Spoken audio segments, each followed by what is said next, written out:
আর দোয়া চাই আমাদের বিএনপির ভারপ্রাপ্ত চেয়ারম্যান এবং আপনাদের সন্তান বগুড়ার সন্তান তারেক রহমান, যিনি বগুড়া সদর থেকে নির্বাচন করছেন। আপনারা শুনছেন ইতিমধ্যে যে বগুড়া সদর থেকে তারেক সাহেব নির্বাচন করবেন, শুনছেন না?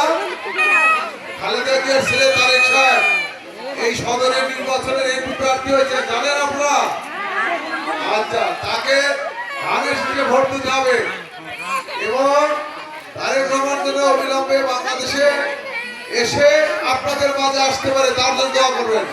ঠিক আছে আমার মা বোনেরা, আপনারা সবসময় ধানের শীষে ভোট দিয়েছেন, আগামীতে ধানের শীষে ভোট দেবেন।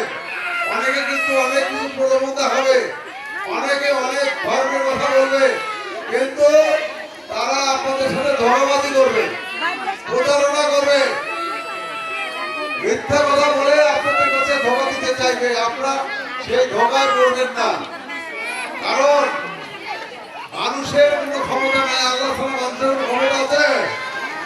আল্লাহ মহান রব্বুল আলামিন, উনি সব পারেন, উনি যা করার উনি করবেন।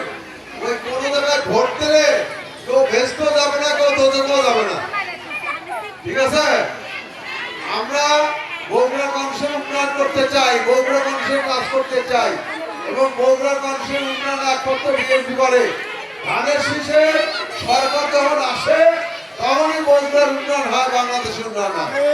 এই 16-17 বছর হাসিনা সরকারের ছেড়ে কোনো উন্নয়ন হয় নাই। কাজেই আগামীতে যদি বগুড়া মানুষের উন্নয়ন আমরা চাই, তাহলে ধানের শীষের বিকল্প নাই, খালেদা জিয়ার বিকল্প নাই, তারেক রহমানের বিকল্প নাই। আমরা ইনশাআল্লাহ ঘরে ঘরে আমার মা বোনদেরকে নিয়ে আমরা ধানের শীষের পক্ষে কথা বলবেন, তারেক রহমানের পক্ষে কথা বলবেন।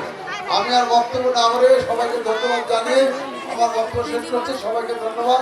আসসালামু আলাইকুম।